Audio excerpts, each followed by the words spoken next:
Monsieur Hassan Aourid, bonjour. Bonjour. Merci d'avoir accepté de répondre à Opinion Internationale et d'autant plus merci que, comme le savent beaucoup des lecteurs de mon magazine, nous sommes très très attachés à la relation France-Maroc qui, selon moi, est un axe absolument stratégique et de la géopolitique mondiale et des enjeux de société que peuvent vivre notre pays, la France. Donc, pour vous présenter en deux mots, vous êtes politologue, enseignant-chercheur. Vous avez eu, j'ai envie de dire, au moins deux vies, puisque vous avez été un haut Ça fonctionnaire, matin, oui, tout à fait. au moins deux vies, puisque vous avez été pendant plus de 20 ans un haut fonctionnaire du Royaume du Maroc. Vous avez été le premier porte-parole du Palais Royal de 1999 à 2005, puis vous avez été walid, préfet, comme on pourrait dire en France, et vous avez été historiographe également du Royaume. Et puis vous êtes depuis quelques années écrivain, auteur, plusieurs livres qui sont vraiment, vraiment très intéressants et que j'invite nos lecteurs à lire de près. Et la raison ou le contexte de cette interview, c'est que vous allez être à Strasbourg le 2 novembre à 17 heures pour présenter un de vos ouvrages, Regard sur l'Occident, à la librairie Kléber, la célèbre librairie strasbourgeoise. Et c'est à cette occasion que je vous propose de répondre à quelques questions. J'indique un deuxième ouvrage, nous mettrons les liens bien entendu pour nos lecteurs, livre de l'islamisme radical que vous avez écrit chez votre éditeur, que je tiens à présenter, les éditions La Croisée des Chemins. Tout à fait. Un très joli nom. Alors, une première question, monsieur Aourid, qui est une question d'actualité, bien entendu, qui date de cette nuit de jeudi à vendredi 27-28 octobre aux Nations Unies. Il a été décidé, après, comme chaque année, d'intenses négociations, les Nations Unies ont décidé de reconduire pour un an au Sahara la mission de la MINURSO, qui gère évidemment la question du Sahara. Que vous inspire cette décision importante? D'abord, je tiens à vous remercier de m'avoir invité. Et je suis très heureux justement d'être là, tant plus qu'il y a eu cette décision effectivement de proroger le mandat des Nations Unies au Sahara. En quelque part, comme vous l'avez souligné, bon, la question n'est pas que technique, donc, parce qu'en fin de compte, elle était d'usage pratiquement. Donc, parce qu'à chaque année, il y a un vote justement sur le mandat des Nations Unies au Sahara, etc., comme vous le savez, donc, est disputé. Bon, le Maroc, bien sûr, pour des raisons historiques, etc., donc considère cette partie comme étant partie intégrante. Et donc, la position de la France compte. Et donc, je pense que la décision qui a été prise donc, montre tout simplement la conséquence de la position de la France. Donc, dans un peu ce tohu-bohu qui a un peu marqué pratiquement donc,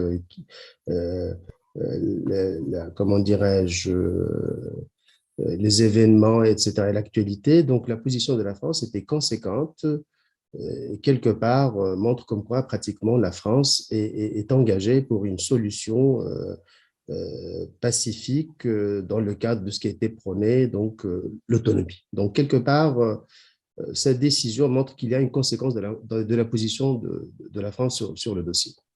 Ce qui jette un bémol sur pratiquement donc, le Maroc, etc., et les décisions. Voilà. En tout cas, il a été très bien perçu. Voilà. D'accord. Il faut aussi souligner le changement de position récent de l'Espagne sur ces questions et le rapprochement important entre l'Espagne et le Maroc. Enfin, on voit qu'il y a des enjeux géopolitiques importants qui se passent actuellement et notamment qui concernent directement le Maroc. Alors, pour parler des sujets qui vous animent très, très fortement, notamment dans votre livre sur l'islamisme radical, une question finalement très française, si vous me le permettez. Qu'est-ce que vous pensez, vous, de Rabat, du Maroc, de l'affaire de l'imam Iqiyoussen, qui secoue en fait la société française? Qu'est-ce que vous en pensez? Quelles sont les leçons que vous en tirez sur la montée de l'islam radical, sur les enjeux internationaux que cela pose? Quel est votre regard sur cette affaire? Moi, je suis très mal placé pour parler de l'affaire en tant que telle, mais peut-être je parlerai plus finalement du phénomène. Bon, l'imam en tant que tel, donc français, il est tenu pratiquement à respecter donc les règles de la France, de la République. Donc, tout propos donc qui tout simplement ne cadre pas avec pratiquement donc les valeurs de la République serait tout simplement rejetable, donc inadmissible. Bon, aller jusqu'à pratiquement donc l'expulser, je ne suis pas tellement bien placé pour me prononcer sur la chose. En tant que Français, je ne sais pas si on peut peut-être finalement envisager la déchéance de la nationalité française. Bon, certes, donc je pense que lorsqu'on est français, on est tenu par les règles qui régissent finalement la société française et l'État français. Donc tout un chacun devrait tout simplement se conformer aux règles qui régissent une société. Voilà ce que je pourrais dire pour le principe. Dans le cas particulier, je suis très, très mal placé. Je sais que bon, la Belgique a refusé de l'expulser, etc. Et encore moins, je suis très mal placé pour parler de la Belgique que je ne connais pas et des règles qui régissent l'État belge. Quelle est en quelques mots la situation de l'islam radical au Maroc aujourd'hui? Où en Ah, sommes-nous? Quels sont vous les enjeux? savez, l'islam radical, l'islamisme plus exactement, pour finalement, donc, parce que les termes ont leur sens, parce que pratiquement souvent peut-être, donc il y a des confusions en termes de terminologie. Je préfère parler de l'islamisme radical que de l'islam radical, donc, qui est une orientation idéologique, etc. Bon, c'est un phénomène universel, donc qui ne touche pas que l'Occident. Donc, nous avons pratiquement notre part, etc. Bon, sur le plan, disons, idéal, donc il y a une production du discours radical. Et les problèmes sont pratiquement imbriqués. Donc, quelque part, on ne peut pas disséquer ce qui est propre à l'Occident de ce qui n'est pas propre à l'Occident. Parce qu'en fin de compte, il y a des va-et-vient. Et puis, bon, vous avez des concepteurs, vous avez ceux qui tout simplement mettent en œuvre un peu pratiquement les fatwas, etc. Et quelque part, nous avons tout intérêt à comprendre ce phénomène. Garder à l'esprit comme quoi le Maroc n'a pas été épargné par des attaques terroristes. Et jusqu'à une époque toute récente, il y a eu un démantèlement d'un réseau. Donc, ce n'est pas un phénomène circonscrit à la France et à l'Europe. Il est transinternational. Et malheureusement, nous avons notre part. Et peut-être nous gagnerons à mieux l'aborder, bien sûr, il y a les sécuritaires qui travaillent dessus, etc. Mais les faiseurs d'opinion et ceux qui travaillent sur les idées gagneraient justement à travailler de concert pour cerner, comprendre ce phénomène et éventuellement anticiper, je pense. Oui, je pense que vous mettiez le doigt sur quelque chose de très important, c'est-à-dire que je sais qu'il y a une coopération internationale très forte dans la lutte antiterroriste et la France et le Maroc sont, je crois, fortement alliés, mais je pense que cette alliance, elle doit aller bien au-delà de la lutte antiterroriste, elle doit aussi porter sur une forme de dissection et une analyse des enjeux politico-religieux qui se posent dans face à cette hydre de l'islamisme radical, comme vous le dites. Moi, je voudrais tout simplement ajouter une chose, c'est que pratiquement il y a de ça un an, après le départ des Américains de l'Afghanistan, on a pensé que l'islamisme radical était derrière nous, le terrorisme global jihad, comme on l'appelait, etc. Pratiquement. Non, il est toujours là. Il est toujours là. Il a muté.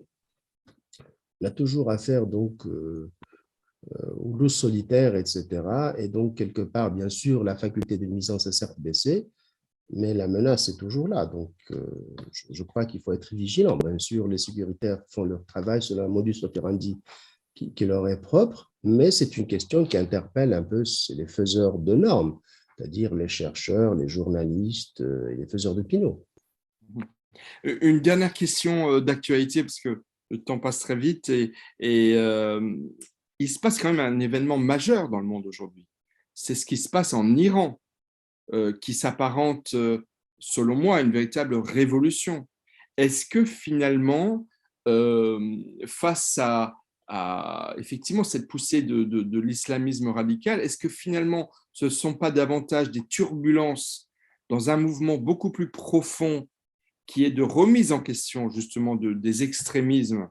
Je pense aux accords d'Abraham, je pense à ces femmes qui, effectivement, en Iran, refusent l'obligation de porter le voile. Est-ce que finalement, ce qui se passe aujourd'hui en Iran, ce n'est pas une des principales raisons d'espérer et de se dire que finalement, on traverse une période de turbulence, alors qui existe depuis 20 ou 30 ans, mais que la lumière est peut-être au bout du chemin. Je le pense. Moi, je le pense vraiment. Bien sûr, ces mouvements sont très lents. Donc, puis bon, bien sûr, il y a des pouvoirs pratiquement bien très ancrés et il est très difficile de les déloger. Déjà, pratiquement, il y a de ça un peu moins de 15 ans. Donc, le monde arabe a été secoué par le printemps arabe et toute la rhétorique avait changé. Bon, si je me permets, par exemple, il y a de ça 3 années, il y avait ce qu'on appelle le Hirak, c'est un mouvement donc populaire au Soudan, en Algérie, et ben, toute la rhétorique n'a rien à voir avec pratiquement un discours religieux. Donc, c'est plutôt finalement, entre guillemets, si vous permettez, laïque, etc.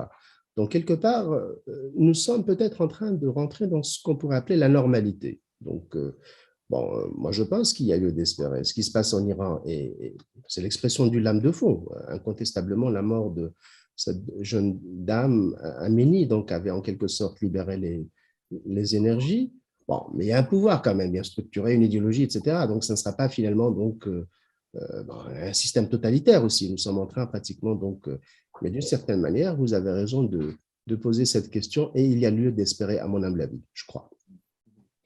Est-ce que vous auriez un dernier message à porter aux lecteurs d'opinion internationale, qui ne sont pas que français, hein, nous sommes beaucoup lus en Afrique, au Moyen-Orient et j'espère au-delà. Est-ce que vous avez un message que vous voulez, qui synthétise l'intime pensée que vous portez dans vos ouvrages? Bah, écoutez, vous me prenez de court, mais je pense que d'abord, il faut tout simplement, il ne faut pas désespérer de la force des idées, même si nous sommes pratiquement donc dans un monde marqué par la confrontation et nous sommes en guerre. Enfin, il y a une guerre quand même. Bon, mais je pense que quelque part, il ne faut pas minimiser la force des idées. Et je pense, bon, je suis peut-être un peu subjectif, du rôle de la France. C'est quand même, la France a un rôle à jouer dans le monde et là, c'est ce que je considère une conscience du monde et elle doit le rester. Donc, je pense que quelque part, le rôle de la France est important sur l'échiquier international.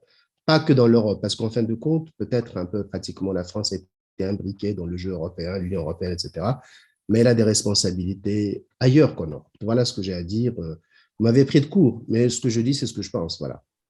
Bah, écoutez, moi j'aime bien l'improvisation qui permet finalement d'aller à l'essentiel et de dire ce qu'on a finalement de plus cher. Moi j'ajouterais à ce que vous dites le rôle de la France dans le monde. Moi j'ai envie de dire le rôle du Maroc et de l'Alliance franco-marocaine. Je le pense aussi, oui, je le pense aussi.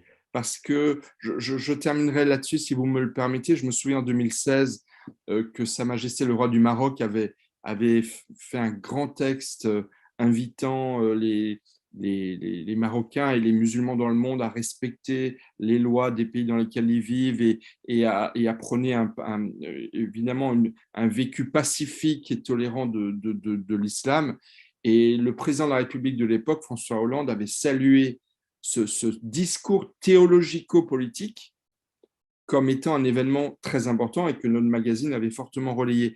Et je pense véritablement que ce débat des idées auquel vous contribuez très très fortement, il doit nourrir en fait le politique. En France, nous sommes un pays laïque, mais la laïcité, ça veut dire quelque part le dialogue des religions dans le respect de chacun et une forme de discrétion quant à son affichage, à l'affichage de ses convictions. Mais tout ça est très intimement relié et quelque part, je trouve que nos pays ont la même approche modérée et moderne du fait religieux et du fait politique. J'aborde dans le même sens et je voudrais tout simplement rajouter que pratiquement il y avait une coopération, non pas que sécuritaire entre les deux pays, mais même dans l'information des imams. Quelque part, pratiquement, donc la France est inspirée un peu finalement du modèle marocain en termes donc, de formation des personnes qui dirigent la prière et qui sont des faiseurs de normes, etc. Et comme vous le dites, la laïcité n'est pas une hostilité à la religion. Donc souvent, pratiquement, il y a un peu cette confusion. La laïcité, c'est tout simplement un regard distant, objectif et vis-à-vis des religions et le respect de toutes les religions. Voilà, vous avez bien fait de le souligner parce que souvent chez nous, on ne l'entend pas de cette oreille. Absolument. Euh, Hassan Aourid, merci. Donc, pour nos lecteurs qui sont à Strasbourg, nous leur donnons rendez-vous le 2 novembre à 17h à la librairie Kléber, où vous viendrez présenter votre livre Regard sur l'Occident, et nous les invitons à lire d'autres de vos ouvrages, dont L'hydre de l'islamisme radical. Merci à vous et puis à très bientôt certainement avec Opinion Internationale. Merci de m'avoir invité. Merci. J'espère à très bientôt.